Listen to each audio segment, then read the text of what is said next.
Baik, Assalamualaikum warahmatullahi wabarakatuh. Perkenalkan, nama saya Romi Alfiron dengan NIM 2335423 dengan jurusan Pendidikan Guru Sekolah Dasar.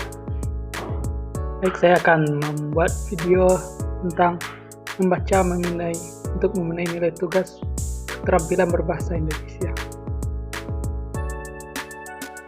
Baik, selanjutnya kita masuk ke materi yang pertama, yaitu pengertian membaca memindai. Membaca memindai adalah membaca secara cepat untuk menemukan informasi spesifik tanpa membaca seluruh isi teks.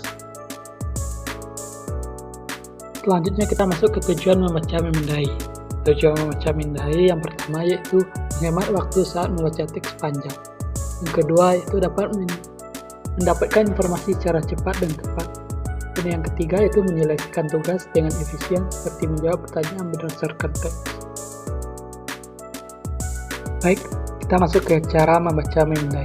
Cara membaca memindai terdapat 4 cara. Yang pertama yaitu tentukan tujuan membaca. Nah, di sini kita pahami apa yang ingin Anda cari, misalnya nama, angka, atau kata kunci. Yang kedua yaitu pindai secara vertikal atau horizontal, yaitu gerakan mata kita secara cepat mengikuti pola tertentu di teks. Yang ketiga yaitu identifikasi kata kunci, itu fokus pada istilah yang berkaitan dengan informasi yang kita butuhkan. Dan yang terakhir yaitu hentikan pada informasi relevan. Jika menemukan informasi, berhenti membaca untuk memahami konteksnya. Nah, selanjutnya kita masuk ke contoh cara membaca memindai.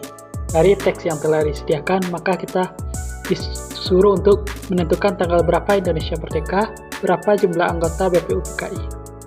Nah, cara yang pertama yaitu tentukan tujuan membaca. Yang pertama kita disuruh untuk mencari tanggal berapa Indonesia merdeka, berapa jumlah anggota BPU PKI.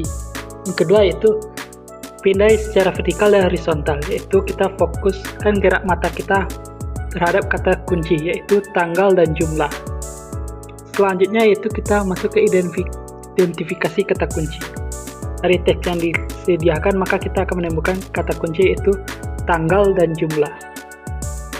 Nah, selanjutnya kita hentikan pada informasi relevan. Dari teks yang telah disediakan, maka kita telah menemukan tanggal berapa Indonesia merdeka, yaitu tanggal 17 Agustus. Dan sedangkan berapa jumlah anggota BPU PKI itu berjumlah 63. Nah, setelah kita menemukannya, maka kita harus memahami konteks yang ada di dalam teks.